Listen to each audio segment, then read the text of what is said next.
Those stories coming up. It's the white-collar crime that's costing Australians an estimated $5 billion a year.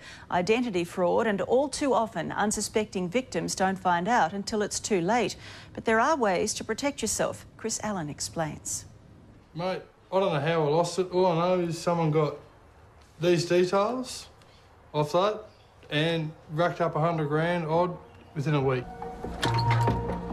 2 days after Rod Graham let a shop photocopy his driver's licence, the details were sold to a crim who used Rod's identity to spend $100,000.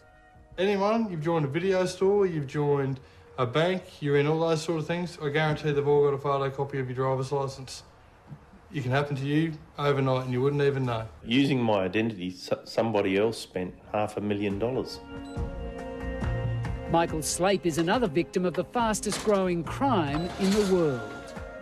He diverted my mail and he developed a folio of points of identification, and then he went and got a licence with my picture and with his picture and my details, and from there it was so simple.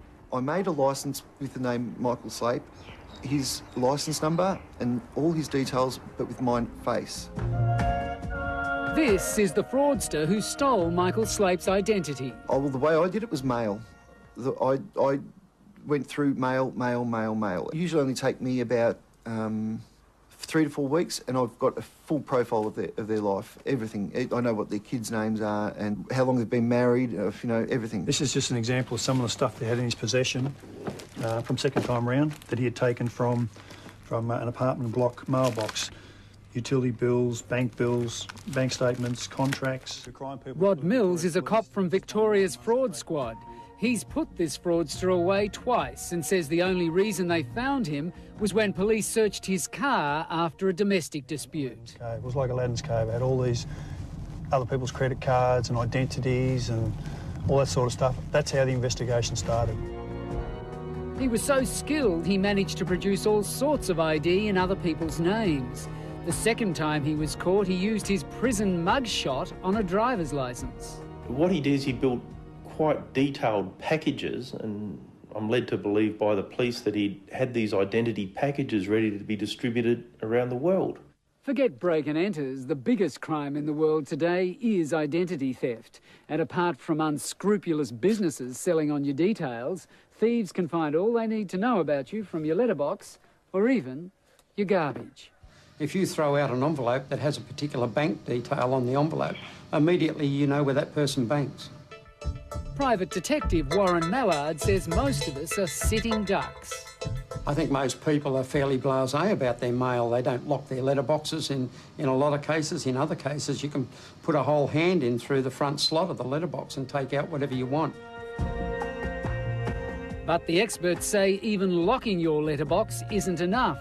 So what can you do to protect yourself?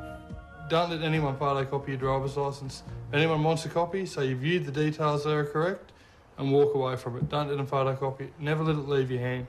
Check your statements, make sure that what you've bought is what you've bought. We have a service that's called My Credit Alert.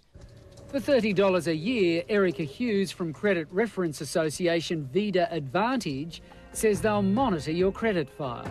We will actually notify you every time a change is made to your credit history file. So that way, if you do have your wallet stolen and someone has applied for a credit card in your name, we'll let you know.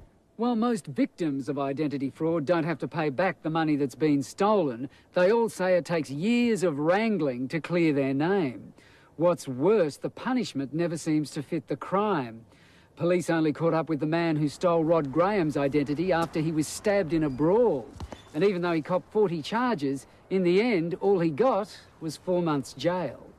You can hold up a service station and get a few $100s and do 12 months jail, or you could just get $100,000 and get 4 months. So if you're going to be a criminal, it seems to be encouraged to, mate, there's a lot more money to be made in identity theft. Yeah, I was hounded by debt collectors day and night.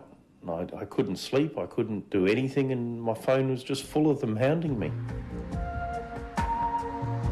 While Michael Slape felt like he was the one being punished, the real criminal never seemed to learn. The fella got a couple of years jail, and he was out in a year, and he was out it within 3 weeks again. I mean, it was nothing even, you know, I worked it out, he was, you know, it was over $600 an hour for his time in jail.